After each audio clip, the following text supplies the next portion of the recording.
the pandemic and its impact on children in Western New York. Tonight, we're going in depth. Yeah, our children have had to face this health crisis head on, returning to school each day amid a record-breaking surge in cases. As we begin 2022 and enter year 3 now of living with COVID-19, I caught up with a boy and a teenager who I spoke with at the beginning of this pandemic. We sat down to talk about how they're feeling now, nearly 20 months after this virus changed the world. Sometimes really scared, sometimes it's been very surreal for us. In May of 2020, we spoke with a group of local students to get a glimpse of the early months of the pandemic through their eyes.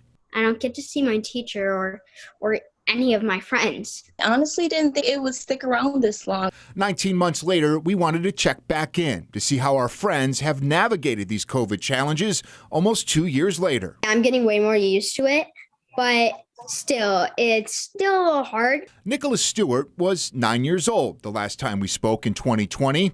COVID has been a part of his life as a 3rd grader, 4th grader, and now as a 5th grader at Clover Bank Elementary in the Frontier Central School District. There's been a lot of bad days, but following from the bad days are the good days. And the good days feel really nice. That positive attitude has helped Nicholas as he's gone from being fully remote to hybrid and this year back to in-person learning.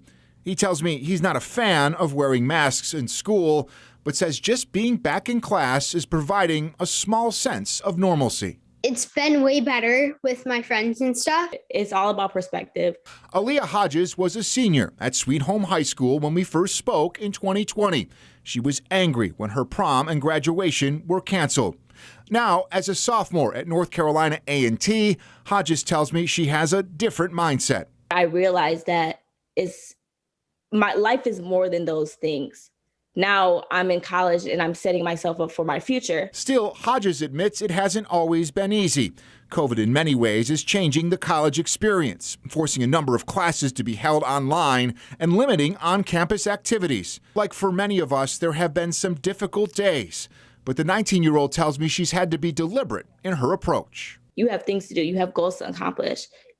You can't just sit around and be sad about it. You can't change the situation that you're in, but you could change about how you think about the situation. You know, the one thing about kids is that they're incredibly resilient. Keith Klosterman is a licensed marriage and family therapist at Wheatfield Pediatrics in North Tonawanda. This far in the pandemic, there was concern about the drop-off academically, the drop-off socially, professionally. Some of the research that you're seeing, what has that told us over the last, close to 2 years now? Pediatric child and adolescent behavioral health has been a huge issue. The demand has been so intense and constant, and the issues are more severe, especially around depression, anxiety, kids in crisis, families in crisis. In fact, the Journal of the American Medical Association suggests that childhood and adolescent depression and anxiety doubled during the first year of the pandemic.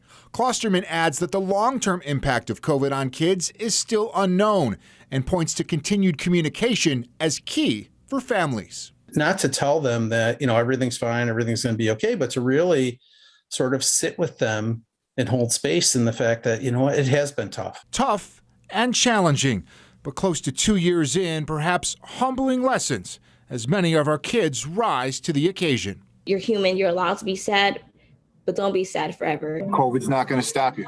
COVID's not going to stop me, no. What brings you joy? What makes you happy? What do you look forward to these days? What makes me really happy is music. If you had to make a piece of music right now, in terms of the mood that you're in, what would the music be like?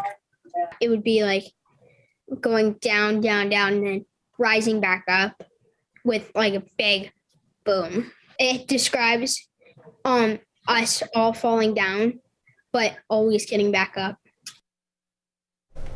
Oh. Always getting back up, indeed. So well said. I think some of the most important lessons really over the last close to 20 months have really come from how our kids have really adapted and pushed forward through all of this. You're absolutely right. They are among the most resilient. They certainly are. Yep. And we have more information on how to help your families navigate the pandemic in this article. It's available on our website right now at WKBW.com.